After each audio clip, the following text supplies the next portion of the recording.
Hey y'all, happy Friday and welcome back to Lori and Billie Jean. Let's eat.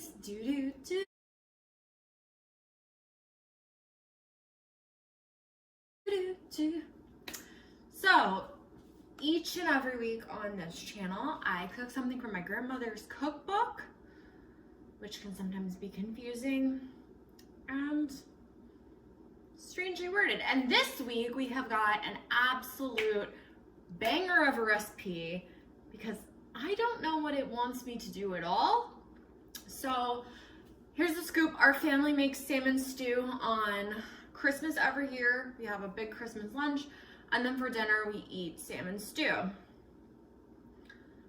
There's a recipe in this book for salmon stew. I asked my parents about it. I was just trying to get details because it says a can of Campbell's soup. No idea what kind of Campbell's soup that calls for. So I said, hey, here's this recipe. Can you tell me what kind of Campbell's soup this is? And my dad, who's made salmon stew every Christmas for, 100 years, I think that's roughly his age, he said, that's not the recipe for salmon stew. I've never seen that recipe in my life. So what we're gonna do is we're gonna make this recipe. We're gonna be loosey-goosey with it. It's getting pretty hot. I don't want a ton of salmon stew, so I'm trying to cut it in half, but I also have a lot of veggies to go in it, so we're gonna see how that goes. I am going to post the recipe itself in the description below. If you wanna try it, I will put how I actually did it and we'll find out if that's any good. If it's not, then I don't know. Go fly, be free, pick whatever Campbell's soup you want. So I'm gonna show you what we potentially need for this recipe, unclear. And then we're gonna get started. We're gonna cook and make some stew. It's a little warm for it today, but it's cooling down, so let's see how it goes. All right, here we go. Okay, so here is what we have for our salmon stew. It calls for 1 large can of salmon. As I mentioned, I'm trying to cut this in half. So I got a smaller can of salmon. It says 4 medium potatoes cut into small pieces. I have 2 potatoes, 1 can of Campbell's soup. So I got cream of mushroom, I don't know. And then 1 quart of powdered milk. I got evaporated milk. Now that I'm talking about it, it seems wrong. I might grab some milk from my fridge too and just add that in. This is a very milky soup, which honestly doesn't sound that appetizing right now, but here we are. A pint of frozen corn, that I feel pretty confident about. A medium onion, good to go there. And then a 1/2 stick of butter, salt and pepper. So it says to cook corn, onions, and potatoes until done. Then add balance of ingredients. Simmer until done. Okay. So I'm gonna go ahead and cut our veggies up and stick the corn in the microwave. And we'll go from there. And I'm just not sure what's about to happen.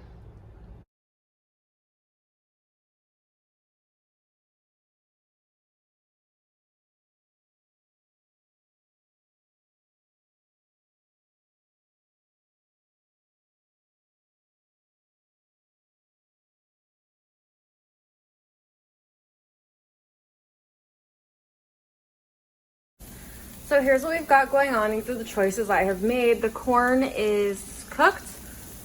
I am browning the onions and then we're boiling the potatoes.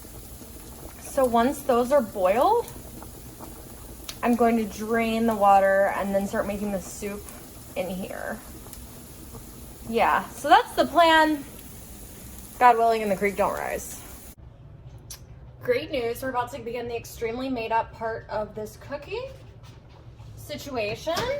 So we're just gonna start throwing things in here and see what happens.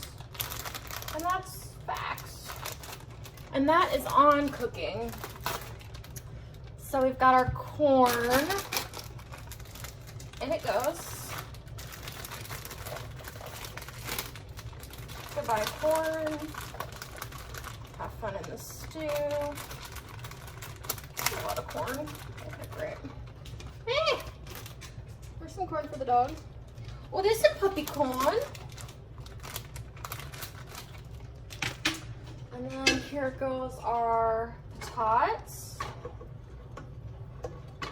I'm literally so confused by all of this. I don't even know what powdered milk is, to be honest. And if you want to judge me for that, that's fine. You know, last I heard milk was liquid. And I will not be taking any questions.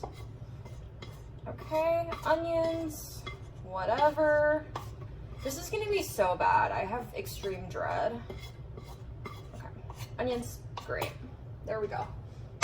All right, and then we're gonna do cream of mushroom soup. Nice and creamy, salty beige. Okay, sure. And then we'll just open the rest of this crap I'm putting in here. So salmon, you want to make sure that there's no tiny bones in your salmon. I don't think this has it, but I'll be upset if it does. That's salmon juice on my floor, just like I wanted. Yeah, Riggs, enjoy that. Delicious. Okay, in goes our salmon. Gross. Okay, sure. Does anyone actually know what evaporated milk is? I guess it doesn't matter. Gross. My hands are covered in salmon juice. That's really nasty. Okay. You know what should be easier to wash? Can openers. They just get rusty. Okay. And in goes, oh my God. Everything is bad and nothing is good. So this is a catastrophe. And that's fine. This is in no way salmon stew. And I'm actually offended for salmon stew at what I'm doing. Didn't it say half a stick of butter? Yeah. Boom. What is half of half? 1, 2, 3, 4, 5, 6, 7, 8.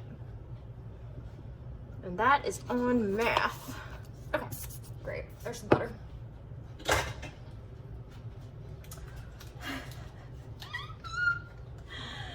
So bad. And there goes the butter. That is not salmon stew. I don't know what it is. And I'm gonna eat it because it's almost 9 o'clock. Great. So I gotta say, it doesn't look quite right, but it smells right. And I think it's like not bad.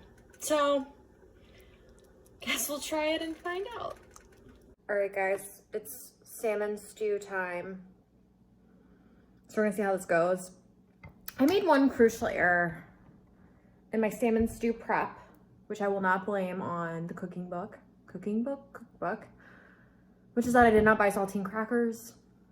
You have to have saltine crackers for salmon stew. You crumple them up. They're a great texture. You need them on top. You need the texture. So I don't have any saltine crackers. I do have some Ritz and some other crackers, but I just don't feel like that's right. I feel like that's desecration. So we're gonna go without the crackers. It's also a good idea to have like a block of sharp cheddar cheese and maybe some pepper jack, and you cut up the block and you put the cheese.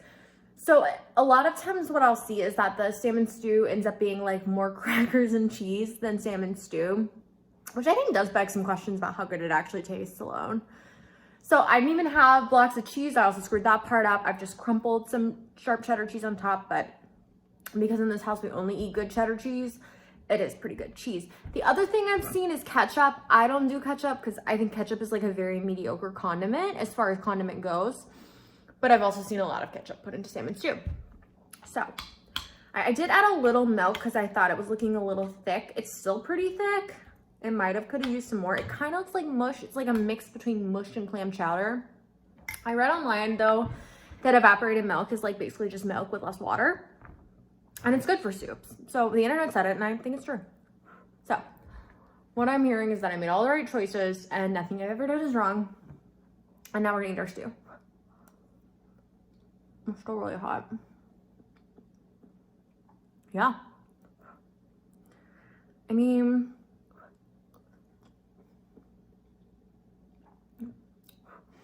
it's definitely mushier than normal. Porridgier. And as we know, porridgier is a word. Yeah. I almost think we might have ended up with like enough salmon since I was trying to cut the recipe. Maybe I just shouldn't have. It's not very salmon-y. But it's not bad. Like, it's a perfectly edible meal. Might need a little more pepper. I mean, vegetables in stew are good. I'm kind of working my way through the layers. Might be too much potato, not enough salmon is kind of how I'm feeling. But I think you could give it a try, you know, if you like the taste of salmon. If you're looking for a nice warm meal, no complaints here. I don't know. Anyway, guys, thank you so much for watching. Next time we are going to make chocolate pudding pie, which is exactly what it sounds like. So see you then. Have a great day. Bye.